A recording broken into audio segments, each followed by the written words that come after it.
Hello students, DElEd के द्वितीय semester में एक चैप्टर है अम्ल, क्षार और लवण।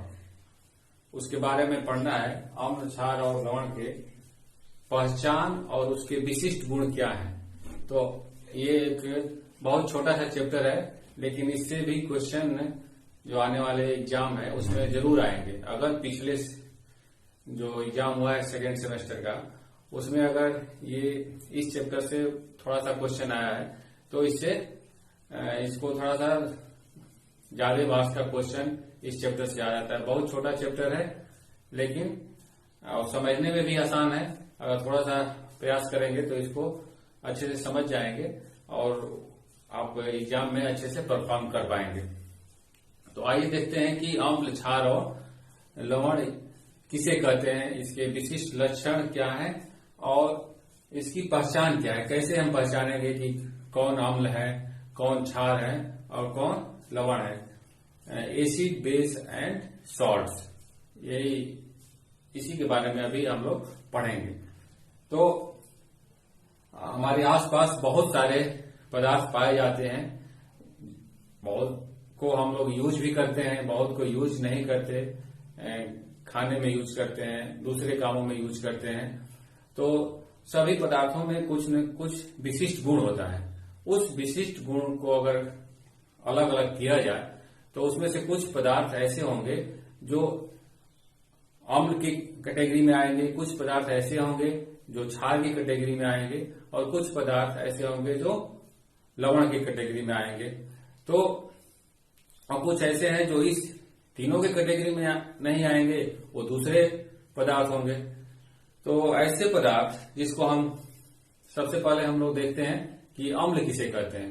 तो वो जितने भी हमारे आसपास के पदार्थ हैं उसमें से कौन सा ऐसा पदार्थ है जो अम्ल की कैटेगरी में आएगा। तो सबसे पहले अम्ल के बारे में जानते हैं। तो सब जो सिंपल से कॉम्प्लेक्स या उसके साधारण से कठिन की तरफ अम्ल की विशेषताएं जानने की कोशिश करते हैं। तो अम्ल किसे कहते हैं।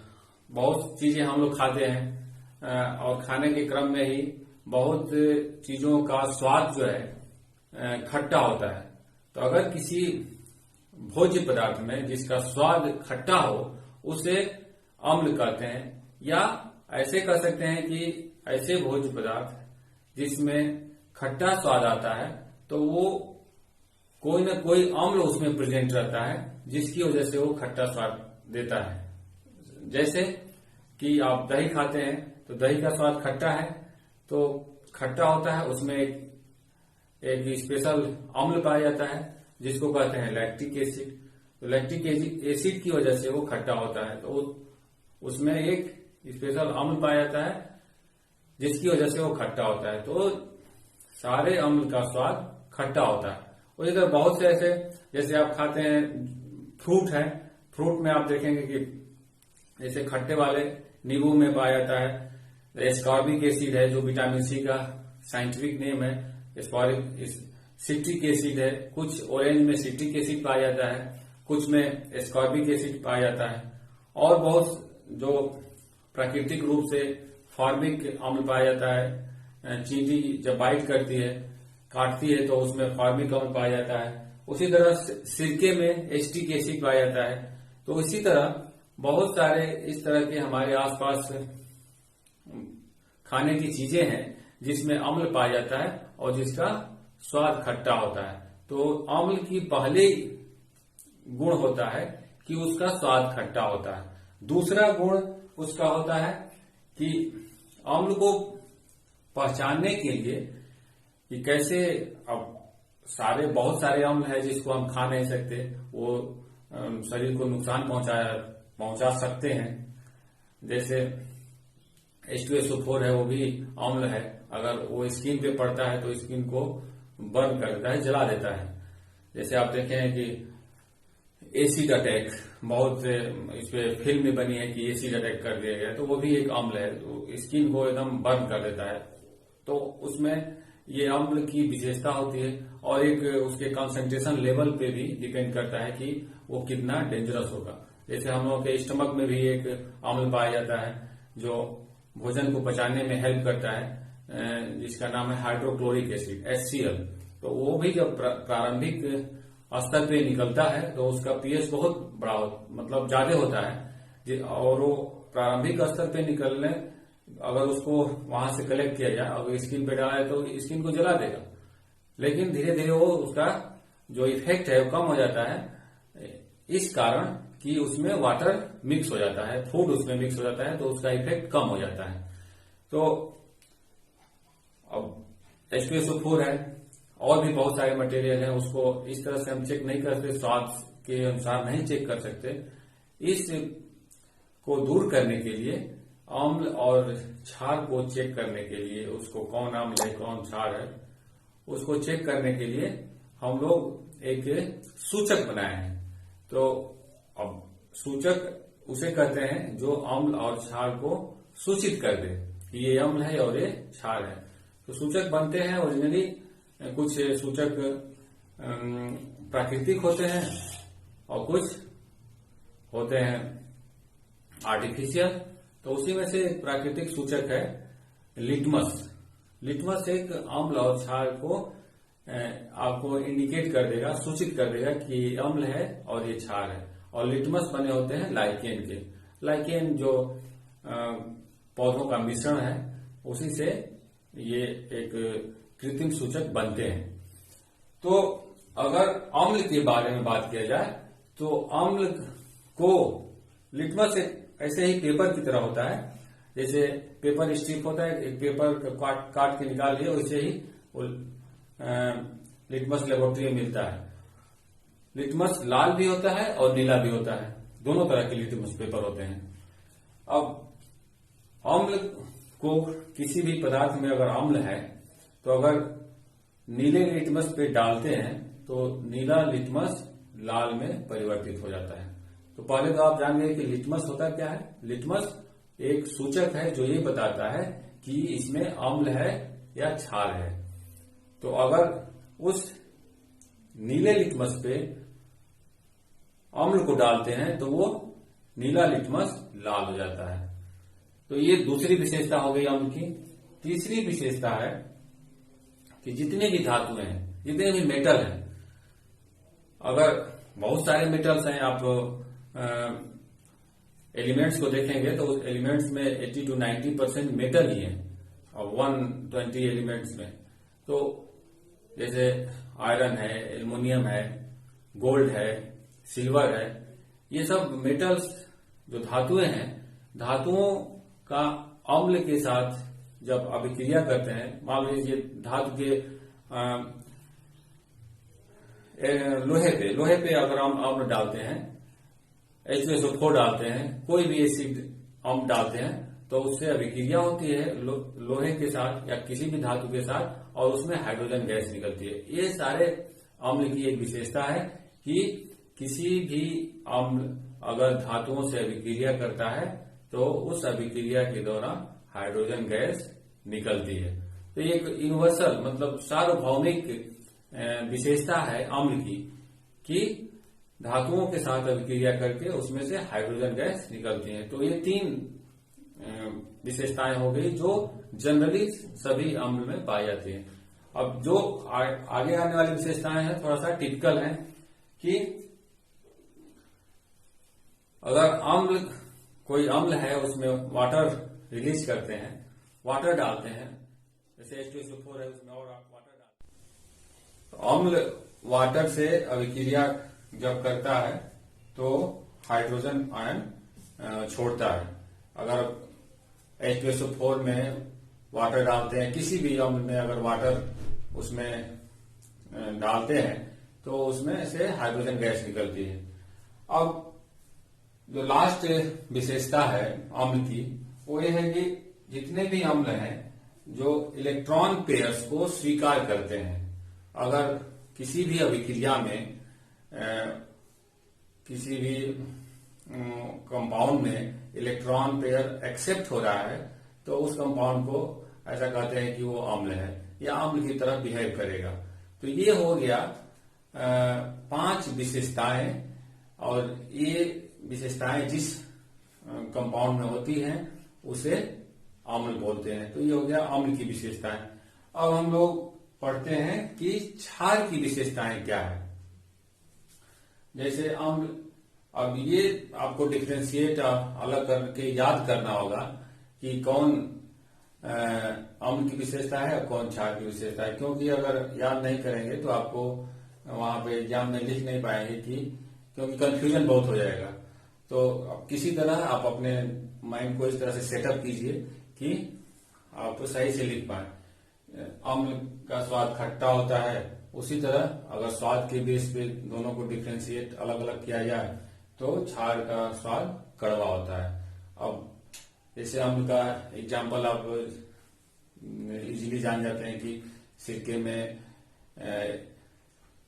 एसिटिक एसिड होता है, एस्कॉर्बिक एसिड जो आंवला में विटामिन सी वाले जितने भी फूड है उसमें एस्कॉर्बिक एसिड होता है, एसिटिक एसिड होता है सिरके में। तो अब सिरके का स्वाद कैसा होता है आप जानते ही हैं। और भी जो टार्टरिक एसिड होता है इसमें, टर्मरिक में, हल्दी में और इमली में ऐसे। तो इस तरह से अम्ल का बहुत सारे अम्ल को हम लोग डेली खाने के प्रयोग में करते हैं। तो ये इजीली आप इस तरह से अम्ल के बारे में, स्वाद के बारे में जान सकते हैं। लेकिन कभी आप साबुन का स्वाद लिए हैं, चूने का स्वाद लिए हैं, और जो है जैसे आप कभी आपके पेट में एसिडिटी हो गई तो एसिडिटी होने के बाद प्रचार करता है कि इनो लीजिए। तो इनो भी एक तरह से क्षार ही है जो अम्ल और क्षार दोनों रिएक्शन करके न्यूट्रलाइज करते हैं। तो इनो एक क्षार है, उसी तरह सौंफ एक क्षार है और चूने का पानी भी क्षार है। तो ये तीनों क्षार के एग्जाम्पल है। साबुन का जो पानी आता है, पानी का झाग मिलता है वो क्षार है, चूने का पानी क्षार है, और जो इनो खाते हैं हम लोग, अगर एसिडिटी पेट सही से काम नहीं कर रहा है तो इनो ले लेते हैं जिससे एसिड का जो प्रभाव है कम हो जाता है। तो ये सब एग्जाम्पल इसलिए हम बताएं कि कभी आप उसका टेस्ट किए होंगे तो वो टेस्ट एसिड के, जिस फूड में एसिड पाया जाता है उसके टेस्ट से अलग होगा। तो उस टाइप के टेस्ट को बोलते हैं कड़वा। तो क्षार जितने भी हैं उसका टेस्ट कड़वा होता है। अब ये दो चीजें आपको याद करना होगा कि अम्ल जो है नीले लिटमस को लाल कर देता है और क्षार जो है लाल लिटमस को नीला कर देता है।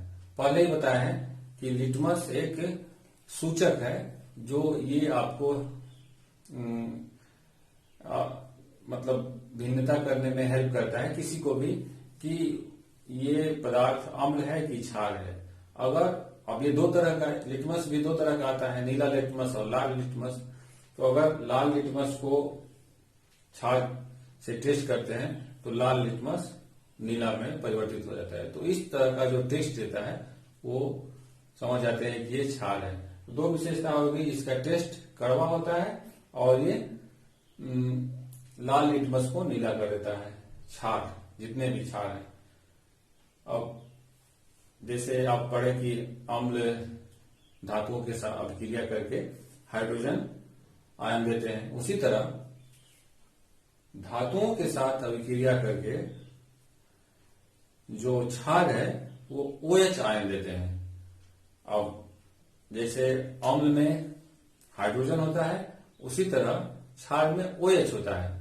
तो कहीं पे भी अभिक्रिया होती है तो उस क्षार में से OH आयन रिलीज हो जाता है।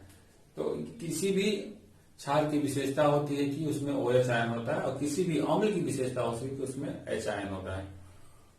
तो धातुओं के साथ अभिक्रिया करके क्षार जो है OH आयन रिलीज करते हैं। जैसे अम्ल इलेक्ट्रॉन पेयर को स्वीकार करते हैं उस तरह क्षार इलेक्ट्रॉन पेयर डोनेट करते हैं। अगर किसी भी रिएक्शन में दो कंपाउंड रिएक्ट कर रहे हैं तो उसमें से इलेक्ट्रॉन पेयर क्षार उसको देते हैं। और एक और विशेषता ये है कि क्षार जो है, अगर किसी भी क्षार में उसमें जल डालते हैं तो उस क्रम में उस क्षार से OH आयन वहां से रिलीज होता है, निकलता है। तो ये हो गया अम्ल और क्षार में कुछ अंतर। अब ये जितने विशेषताएं हैं, जिस भी पदार्थ में ये विशेषताएं पाई जाएंगी उसे या तो अम्ल कहेंगे या तो क्षार कहेंगे। तो इस तरह से आप अम्ल और क्षार में विभिन्नताएं जान सकेंगे। अब उसके बाद आता है लवण, सॉल्ट। तो सॉल्ट क्या है? तो अम्ल और क्षार को जब आपस में मिलाते हैं एक निश्चित अनुपात में, अम्ल और क्षार को रिएक्ट कराते हैं, अभिक्रिया कराते हैं एक निश्चित अनुपात में, तो उस अभिक्रिया के फलस्वरूप लास्ट में आपको एक दूसरा प्रोडक्ट मिलता है और उस प्रोडक्ट को बोलते हैं, उस उत्पाद को बोलते हैं लवण या सॉल्ट। तो सॉल्ट एक तरह से उत्पाद है एसिड और बेस के रिएक्शन का, अम्ल और क्षार के रिएक्शन का वो उत्पाद है। अगर किसी मान लो H2SO4 है और NaOH है, दोनों को मिला दिए तो उसके बाद जो प्रोडक्ट बनेगा उसमें उसको बोलेंगे लवण। तो बहुत सारे लवण के एग्जाम्पल हैं। उसमें एक सबसे जो सार्वभौमिक या सबको घरों में पाए जाने वाला लवण है वो है sodium chloride. Sodium chloride means नमक। नमक एक कॉमन सॉल्ट, एक प्रमुख सॉल्ट का एग्जाम्पल है, लवण का एग्जाम्पल है, जो इसमें सोडियम अम्ल की तरफ से, अगर अम्ल की तरफ से अपना रिप्रेजेंट कर रहा है, क्लोराइड क्षार की तरफ से रिप्रेजेंट कर रहा है। तो सोडियम क्लोराइड अम्ल और क्षार के रिएक्शन के फलस्वरूप बना हुआ एक लवण है। उसी तरह बेरियम सल्फेट भी एक अम्ल और क्षार के रिएक्शन के फलस्वरूप बनता है। उसी तरह सोडियम नाइट्रेट भी अम्ल और क्षार के रिएक्शन के फलस्वरूप बनता है। तो लवण एक रिजल्टेंट है अम्ल और क्षार के रिएक्शन का। अब ये हो गया अम्ल और क्षार और लवण के बारे में जानकारियां।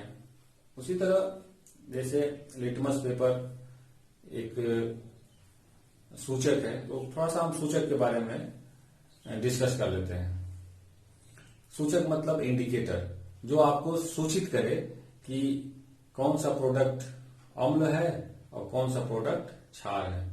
तो इस विशेषता को रखने वाले पदार्थ को बोलते हैं सूचक। अब सूचक दो प्रकार के होते हैं, एक तो हो गया कृत्रिम और दूसरा हो गया प्राकृतिक। अब कृत्रिम सूचक जो आपके आसपास नेचुरली मिलते हैं, कृत्रिम सूचक में आ जाते हैं लाइकेन जो पौधों का मिश्रण है उससे भी लिटमस बनता है, लाइकेन से ही लिटमस बनता है। दूसरा हो गया टर्मरिक, जो हल्दी है, वो भी अम्ल और क्षार के विशेषता को डिफ्रेंशिएट या विभिन्नता को बता सकता है। और तीसरा हो गया चाइना रोज, मतलब गुड़हल का जो फूल है उसके फूल के जो पेटल है, पंखुड़ियां हैं, जो कलर होती हैं, रंगीन होती हैं, उससे भी हम अम्ल और क्षार को टेस्ट करके उसके रिजल्ट को ऑब्जर्व करके या रिजल्ट को एनालाइज करके विश्लेषण करके आप जान सकते हैं कि ये पदार्थ अम्ल है कि क्षार है। ये तो हो गया नेचुरल सूचक, जो अम्ल और क्षार की विशेषता को, अम्ल या क्षार की विभिन्नता को बता दे। और दूसरा है आर्टिफिशियल, कुछ आर्टिफिशियल सूचक भी डेवलप किए गए हैं, लैब में जो अम्ल और क्षार की विशेषता को बता सकते हैं। उसमें आर्टिफिशियल में फेनोल्फेथलीन एक केमिकल है, फेनोल्फेथलीन एक केमिकल है जिसके सहायता से आप अम्ल और क्षार की पहचान कर सकते हैं। अगर उसमें वो पर्टिकुलर एक स्पेशल रिजल्ट देता है तो आप कह सकते हैं कि ये अम्ल है और ये क्षार है। तो ये हो गया जो आपके सिलेबस में है, अम्ल, क्षार और लवण के बारे में कुछ जानकारियां।